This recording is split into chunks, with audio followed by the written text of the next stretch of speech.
Okay, so for this shirt, I'm going to do the scrunch technique, is what they call it. It's one of my favorites. So what you do is you find the center of your shirt and you just kind of scrunch it up.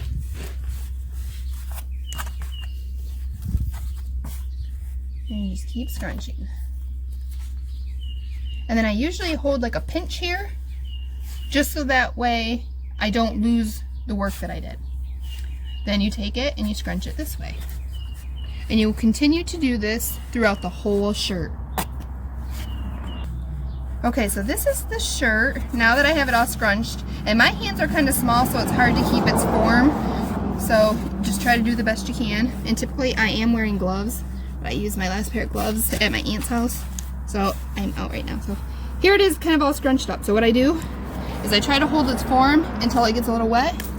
Because once it's wet, it'll hold form better. And I just start spraying the scrunch. Sometimes I will push it back together to kind of try to keep it tighter to get a better design out of it. It's not always easy. I'm going to start spraying some more. So you will just cover the whole area of the top of the shirt to your liking, and then we'll go on to the next step. Okay, so this is the shirt sitting for about 5 minutes. So once you have your time, I just try to scrunch it all together the best I can. I pick it up, turn it upside down, and still trying to hold that scrunch form. It will sometimes fall out like you just seen. So I just try to hold it together, spray again the back side. Now you don't have to do the back sides on these if you don't want to. You can just do the front and leave the back plain.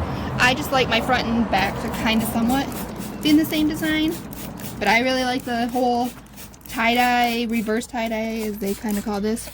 I kind of like the look of it, so I just do it. And then I just kind of keep that scrunched form a little bit on the back, and then I will let this sit for another 5 minutes. Okay. So it's been about 5 minutes from the back side. So I laid my shirt out flat again, and I'm going to take my parchment paper and put it in between my layers again. So that way when I do the big spot where my words or image will go, it doesn't bleed to the back. My parchment paper is sticking in there. Sometimes I have to reach through the neck to kind of pull it up. And again, this parchment paper is sized for more of kids' sizes, so I have to use 2 pieces to make sure I cover my area.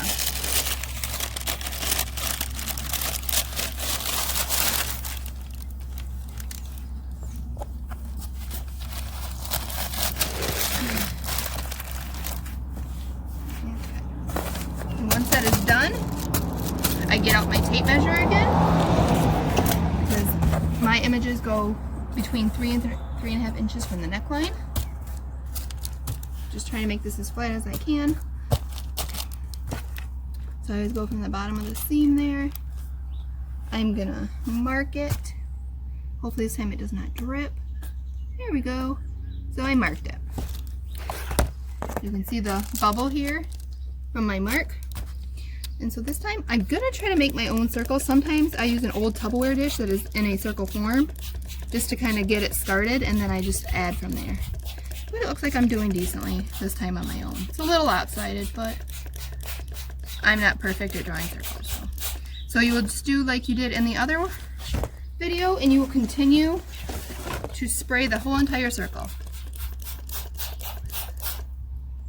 I just finished spraying my area. I did a circle on this one. It's not perfect, but that's fine. So once this dries, I will turn all my shirts inside out. I will wash them on either gentle or hand wash cycle with a mild detergent, and then I will dry them on a low heat. And then that is how I do my shirts.